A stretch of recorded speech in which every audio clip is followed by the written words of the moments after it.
Hey everyone. So I am going to just discuss the elephant in the room. I think it is so easy for me to gloss past, this past week and the election and all of those things, but I think it'd be a disservice, right?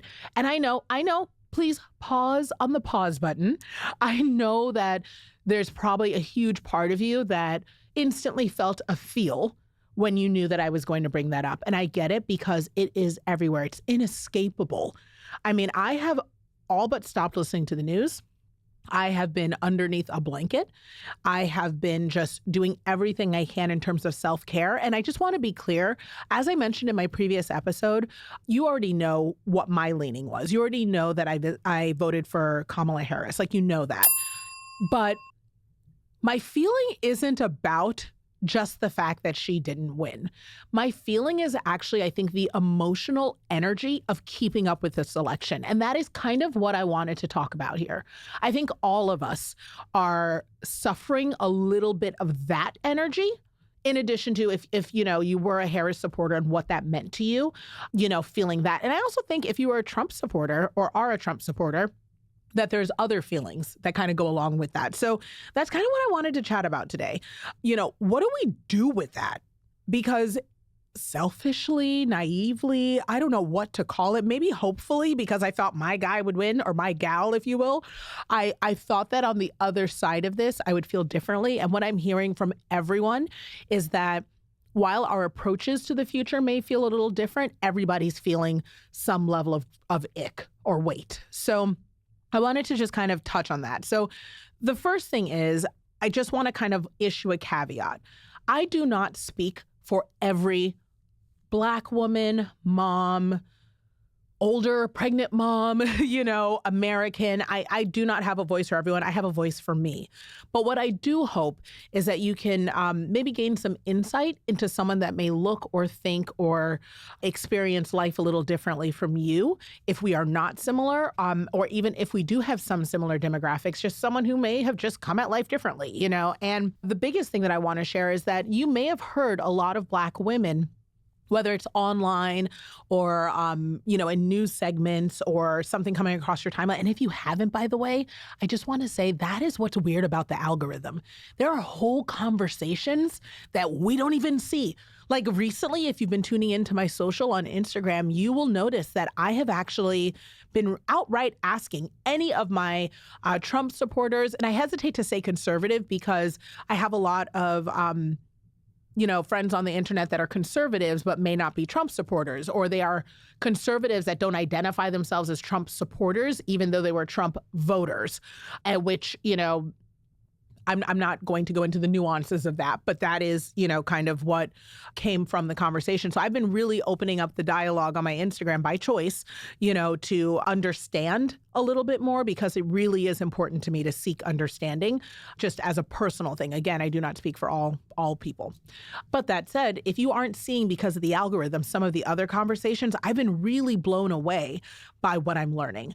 And just more about the lived experiences, how people are informing their vote, where people get their information from, and how they feel in sort of the aftermath of the results. And one thing that I'm hearing pretty uniformly that I think may come as a surprise to many is that everybody is kind of waiting with bated breath. Like just waiting with bated breath, meaning we're all kind of still holding our breath a little bit to see what happens. And that was really surprising to me, just because I can tell you categorically, from my personal experience. Now, granted, poli-sci major, born and raised in Washington, D.C. Like, I am all up in politics, right? I went to school with Chelsea Clinton, Al Gore. Like, these were classmates. You know what I mean? I truly have been enmeshed in the political world, and I understand the government system and civics. Like, this is not unfamiliar to me, this world. And yet, if Harris had won, I think I would have felt, I'm going to be really transparent here. And I know some of y'all might be like, Nicole, I can't, or, whatever, but I think it's important to just be honest. I think I would have absolutely felt excited and maybe a little bit of relief because of so many milestones and positive things that I believe would have been associated with her plan, her policy, which I know some people are like, what plan? Like I know that's a common conversational point, that a lot of people who may not have been Harris supporters have, but, I'm referring to her 85-page policy outline that is on her website. It's still there if you want to go see it, with like economic analysis and, all that jazz. But I was comfortable after reading that document, that about what the forward moving strategy was. I think I would have felt really comfortable with that part. But here's the other truth. I was still really nervous for her to win. I was really nervous. Like I would not have felt like 100% good about it. And here is the why. As a African-American woman, and I say African-American because I'm truly African-American, like my parents are both Ghanaian immigrants. So I consider myself Ghanaian like 100%, but I was born in America, so I'm definitely American, right? So, but African-American woman, I know what it's like to face increased scrutiny whenever you step into a new job or a new opportunity, or you take on a mess that you kind of have to clean up. And I think we all kind of can agree right now that America's got some messes that need cleaned up. Some things that feel like they just need tidied, but some things that feel like, gosh, this is the nightmare closet that needs kind of pulled out and reorganized, maybe even rebuilt, And I think that some of the fear and the concern and the new anxieties I would have encountered would have had to do with, and also being a woman too, so again, won't get into like intersectionalism about, being a woman of color, like a Black woman, in addition to being a woman. But I think that if you're a woman, maybe you can relate to this a little bit. Being named to a position to do cleanup of a mess that a man made. Like, y'all know what I'm talking about. And knowing that if anything goes wrong, if anything is less than perfect, it's going to be on you. And you know that the it's going to be on you part is not going to be because you stepped into a mess that you did not make and maybe no one listened to you, right? You know that it's going to be because you're a woman. So obviously, that's the reason this thing didn't work. I think there is no woman on this planet that cannot relate to that feeling. Just like when she first entered the campaign, so much of the conversation was around, could she even do this because she's a woman? Is she qualified? All of those things. And I struggle because there's so many women out there that I think really could relate to that feeling of like, you get a new job and it's like you literally like have a resume, and you have this position and yet people are like, do you deserve it? And so I think that there was like, even though I had a eager, hopeful, optimistic anticipation for what it would look like to see someone totally different take on this role in a way that may be reflective of the trust that I would have in myself to do this role, right? Like, because I know, Black women get it done, right? Like, I believe that, like, because, I'm out here trying to do it every single day. And I was just excited to see someone tackle the role that I really believed could do well. And, being honest, had my happiness and my sort of sadness. Like there was maybe even a touch of relief that she wouldn't have to clean up the mess, on some levels, and that, she would be absolved for the blame. And maybe that wouldn't be something that would trickle down, to Black women. And frankly, with, Republicans getting all seats of government, which it's not the first time that's happened. I think it's happened 25 times in history or so that Republicans have held all seats of government. So it's not the first time, right? I think that a lot of people are like, oh no, like what's going to happen? Which, on some levels, rightfully so, because for a lot of us, it may be a newer experience to us of that happening. The last time it happened was the first 2 years of Joe Biden's term when Democrats held all seats. And that changed very quickly during midterm elections, which, just to let everyone know, in 2 years, it could change. But, it's the type of thing where it'll be interesting to see how that affects policy, but it's also a big weight for Republicans to carry going forward because nothing's in your way, right? So if the issue is economy, let's see a difference. If the issue is worrying about, aspects of our safety, in this world, like nothing's in your way to fix it. So it's just a big weight to hold, around those campaign promises. But just to let you know, like it was a really tough week for me last week. And I think it was also a tough week for a lot of Americans because one of the things we often forget is that no matter what the outcome is of any election, 50% of the people are going to feel a ding to their hope. a ding to the future. They're going to feel like, what is going to happen, And I think that's the first thing that I kind of want to call out for all of us is we all have to remember that, we put a lot of stock into what our government can do and what they represent. And I'm not minimizing, right? I am not minimizing what can happen to our lives, the quality of our health, our children's futures, our educational systems. I mean, the government does have a lot of control over things that can be very impactful, but they don't control what we feel inside, right? And the truth is, before the election, we were all dealing with campaign promises. And that is from both parties. It is just a promise. Now, you hope that these promises are followed with policies and plans that will allow the promises to come to fruition, to be seen in real life. And for me, that is always a big measurement of how I vote.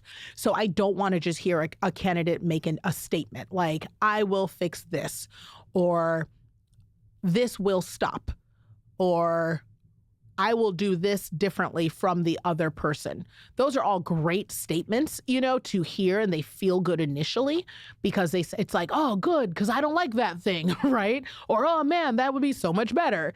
But the truth is, I always follow that with a big, fat how. And if I don't get an answer to that how, and I have to tell you that on the campaign trail, I don't feel like Harris necessarily did a great job discussing the how on camera to, in media.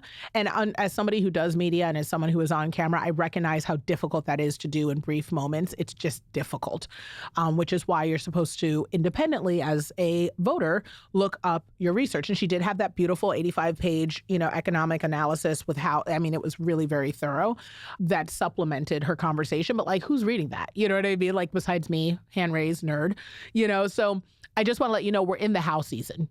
we are in the how season. We are officially in the how, and this is what matters most, right? And all those feelings of nerves or anxiety and all of that, we are just in the how. And I just want to let everyone know that, for me at least, I think that in looking at a Harris loss and a Trump victory, for me, it really is about what is the how. And I'm going to be totally transparent here, still very cloudy on the how with him. I know that he's made a lot of really big, lofty promises. Because I actually understand how the government works, I am still curious because a lot of the promises are not in keeping with how the government actually works. Meaning, I could tell you all day that I am going to build orange trees in your backyard. Right? I can tell you that this is a lot of what happens. You need orange trees.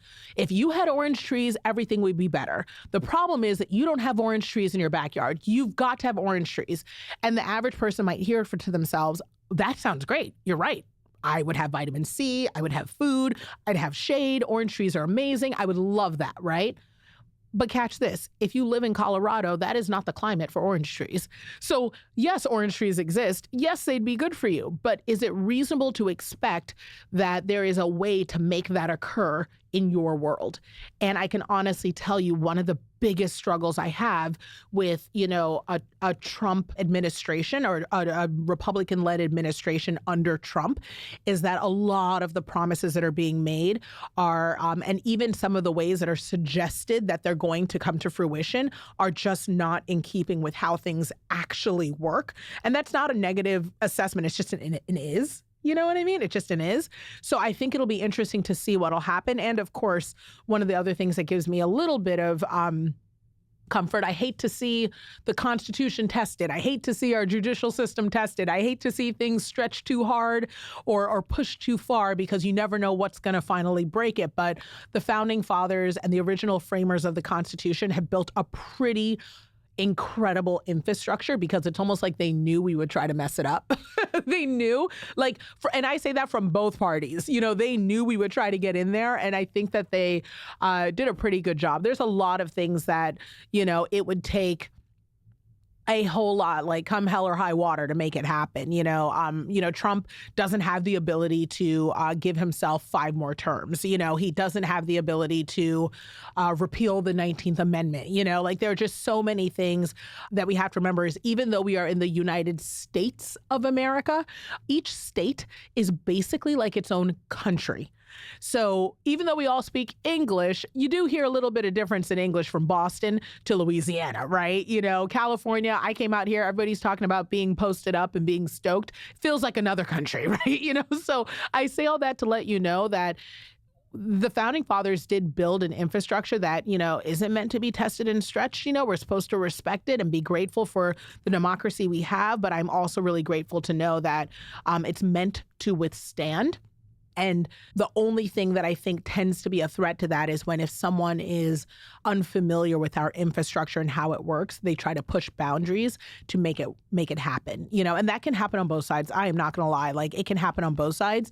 It's just that with the current administration, that is the conversation on the table, So again, I know that for some people, it can feel like a sensitive issue. Some of the things I'm talking about, it can feel like criticism. I promise you it's not criticism. It literally is just a statement of, we're going to see what happens, right? And I think that that's something most of us agree with is the how. And so when I say that, I really want to talk a little bit about what do we do here? Right? As like moms, some of y'all are business owners, as just regular people trying to build, some things have not changed. Eggs are still expensive, housing is through the roof, and the inflation has cooled, which is a real blessing, and interest rates are going down. But at the end of the day, the election being over has not actually changed anything. Even if some people are feeling 50% of the country is feeling more hopeful about the future and 50% is feeling like we are literally headed towards the end of times, All I can tell you is that I have never felt a bigger need to cultivate peace in my life. And when I say that, I mean, especially because I have children, and I'm also actively pregnant and in my 3rd trimester. So peace is really important for my being.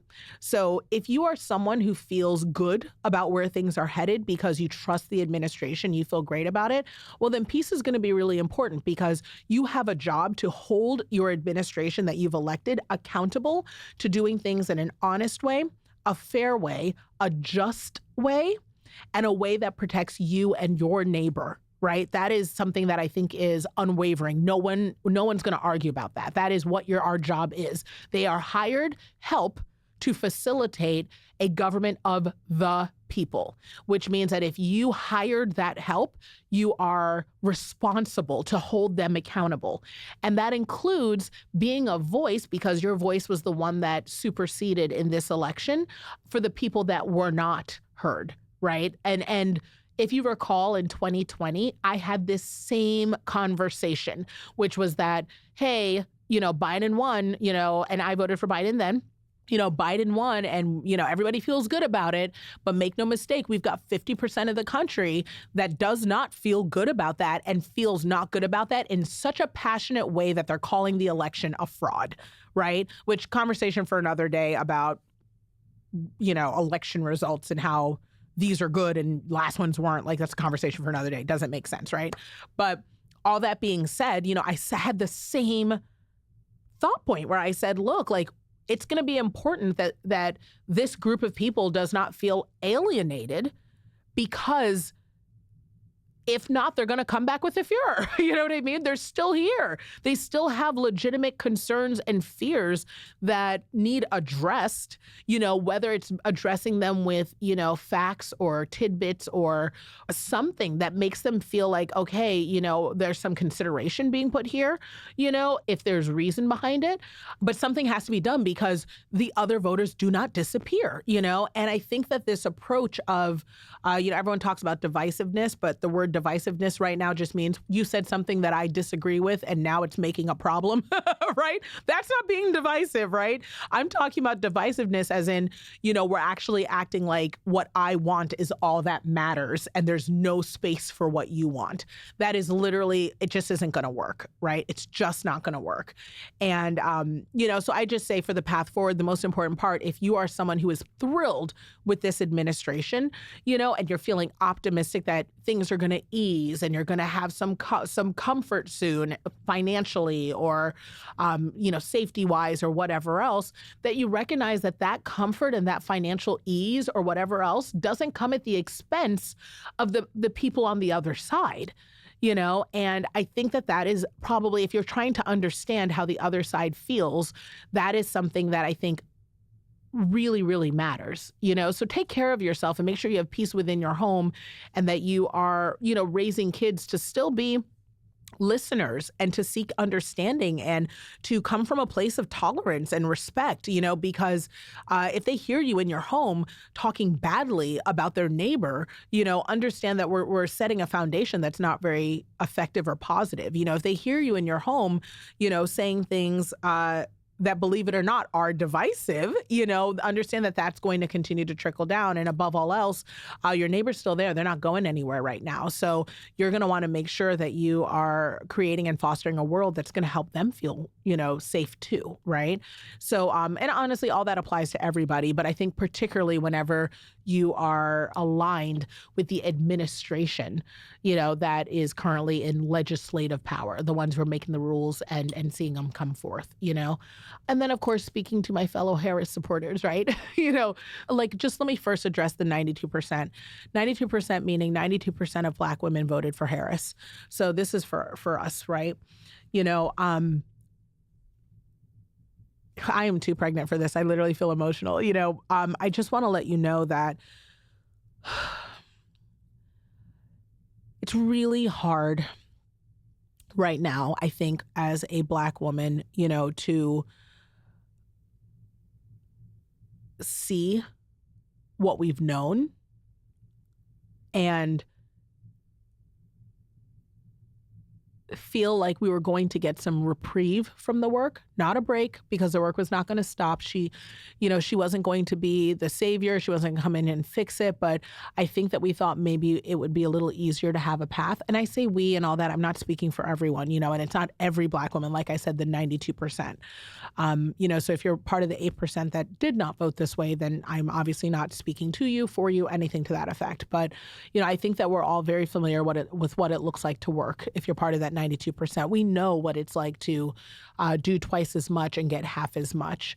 We know what it's like to have people lie to our faces, categorically, to tell us that they have our back and then walk in and undermine us. And we know what it's like to have someone say things to us like, you speak so well, or how did you get here? Or was this an affirmative action, DEI, whatever play? I think all of us share some version of a story like that. We all share a mutual pain of going in and finding out someone was paid more than us significantly, someone who may have been less qualified. And we know what it's like to feel that hurt. And we also know what it's like to rally so hard and feel like you are fighting a battle that you may not have ever had a chance to win because the forces that were working against you were not something that, even if you came at it legitimately, you could have superseded. And that level of hurt and impact in such a highly visible way, so resounding, so public, is just a different type of collective, the way that we collectively joined, together. For those of you who don't know, my ballot didn't show up absentee. And so I flew home, 3,000 miles, over 6 months pregnant to vote for Harris, in 24 hours, because it was that important to me to cast my ballot, for someone that I believed in, from a capability level, not just, demographic level. And, and that is the distance that Black women will go for each other we go that far, we go that hard. And it's just difficult because sometimes it's just hard to believe that wasn't even enough. And yet we've seen some of our, counterparts of different racial backgrounds do less than that. And that gets them so much. It doesn't even just get them the presidency. It can get them, more money, more everything, And I think on some level, for the women who are listening to this that are not Black, I think that on some level you all can relate to that, where you find the coworker who always, the male coworker, who always cuts out early and doesn't deserve the job or got promoted on seniority or whatever, but you're the one really doing their work. Well, as a Black woman, understand we're paid even less than you. We get a chance at that promotion less than you, and so for us, to get this close and still come up short when we know how hard we worked, is just a different type of hard, to take. So for some people who are like, well, she wasn't qualified, or blah, blah, blah, or whatever the reasons are, it doesn't negate how hard we worked. And it doesn't negate the fact that we're used to hearing that. And so Black women, I just want to let you know, it's okay to step back and take that break. And it's okay to decide we don't want to fight the battles, anymore because we've done a lot. Truth moment, I don't think that's what's going to happen. I think we're all going to take a good, hearty break and then get back in there like we always do, and I love that about us and I love that for us. And I think it's just a testament to, we don't want to always be the strong woman. We don't always want to be the resilient one, but I think it is a testament to who we are at our core and at our character. And I just respect that so much about us. But I do want to say, take the time. Take the time. I have been taking the time. I have been choosing very judiciously and carefully where I will expend my emotional labor, who I'm going to explain to and who I'm not, who's going to get a little extra and who isn't. And I just encourage you to do the same because we deserve rest as much as the next. And we definitely did a really good job. So as always, so just that messaging there, specifically to Black women and, and to other Harris supporters, right, who joined in and were passionate about this for their own personal lived experiences and, personal family reasons and all of that, and I only separate the two just so that, if anyone's wondering why I'm addressing both separately, I'm addressing one because I can speak more to my own experience, my own group, but also because 92% is very different from 47%. It's very different from 51%. I can walk around and if I see a Black woman, we can look each other in the eye and share that common conviction that we know that we both likely voted for Harris. Whereas if I'm in an elevator with two white women, one of them likely did not, if not both of them, depending on what state I'm in, and what's interesting about that is just a lot of the conversation, that I think a lot of Black women may have had, rightfully, wrongfully, maybe we naively, maybe it depends on the bubble you're in, was that we were all on the same common page around certain issues. And we thought that we were all kind of working collectively as a team. But when it came down to the ballot booth, it looked a little different. So for the Harris supporters, just like I spoke to the Trump supporters earlier, I just want all of the Harris supporters to know that fought a good fight. You know what I mean? Fought a good fight. And I'd like to say a worthy fight. It's always an important thing when we're able to bring out and elevate a conversation around a section of society that is marginalized and deserves that visibility as well. And so for those who contributed to that effort, not just bravo, but also, rest well, you did a good job, but also know that our work is not done, right? We also have to contribute to holding the current administration accountable. We also have to contribute to making sure our voices are still heard. We also have to contribute to making sure that, the Constitution is upheld and that we are still fighting for a tomorrow that's worthy and protecting our children and, being excited in knowing that there is opportunity, And I know that's not easy, which is why rest comes first. But I really do have a lot of belief in the future. And as someone I always joke that I am carrying the revolution, you know what I mean? And when I say carrying the revolution, I truly mean that, my sweet babe is going to come into the world and this little one is going to have a world where there was always a Black president that happened. Like I remember when there wasn't one, and for this little one, they're going to hear about Barack Obama and be like, oh, that's how it always was, like these are the beautiful milestones that, a lot of our kids are growing up in. And I want to continue to create a world like that, and it's my hope that they don't come into a world where it just looks so, so different from the world that raised me, because I'm proud of who I am. And I think a lot of us are, despite how difficult it may have been. So let's just keep trying to do that and recognize that we go so much further if we go together, a common African, proverb. And we have to do that honestly and in integrity. And so while it's been a tough week, we have a lifetime to work together. And so take your time, take your rest, but let's get back in there.